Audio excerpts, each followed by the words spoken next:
Die. Aujourd'hui, faisons place au sport, le sujet du moment avec deux grands événements sportifs majeurs. Les SEA Games au Cambodge en 2023 et bientôt les Jeux Olympiques 2024 en France. Et qui de mieux pour discuter sport en français qu'Alex Yu, footballeur professionnel dans l'équipe nationale du Cambodge. Bonjour Alex. Bonjour. On commence par 3 informations importantes à retenir sur les JO 2024. Il s'agira de la 32e édition des JO d'été depuis leur création. La France a été une seule fois pays hôte, en 1900, lors de la 2e édition. La mascotte pour les JO 2024 est une frige, qui tient son origine du bonnet phrygien. C'est l'un des symboles de la République française.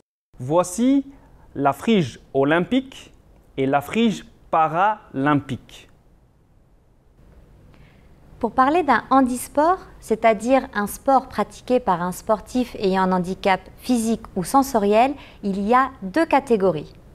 Pour les sports à balle ou ballon, on dira tennis fauteuil, foot fauteuil, rugby fauteuil, volley fauteuil.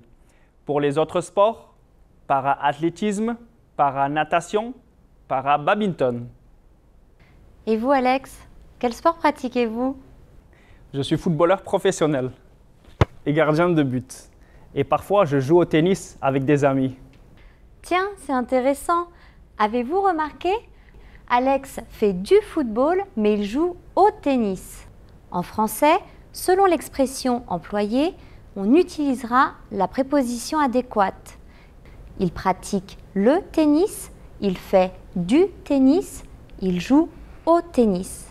Mais attention, l'expression « jouer à » ne va pas s'appliquer avec certains sports. On ne dira pas « il joue à la natation », « il joue au cyclisme » ou « il joue à la course à pied ». Eh oui, ça serait une faute et un carton rouge assuré.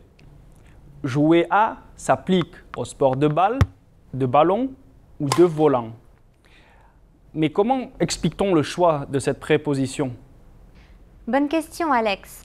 Tout va dépendre du genre du sport. Natation est féminin, donc on dira faire de la natation.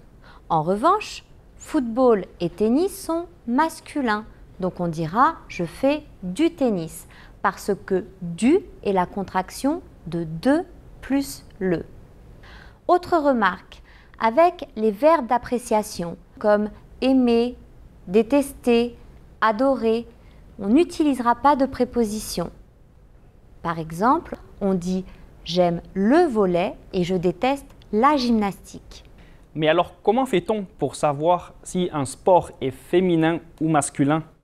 Il y a quelques astuces. Les sports qui se terminent par « isme », cyclisme, athlétisme ou encore par « ball », football, sont masculins. Malheureusement, pour les autres sports, il n'y a pas de règles. Il faut prendre le temps de les mémoriser. Alors, le français, c'est clair, non ? Rendez-vous dans la prochaine capsulette.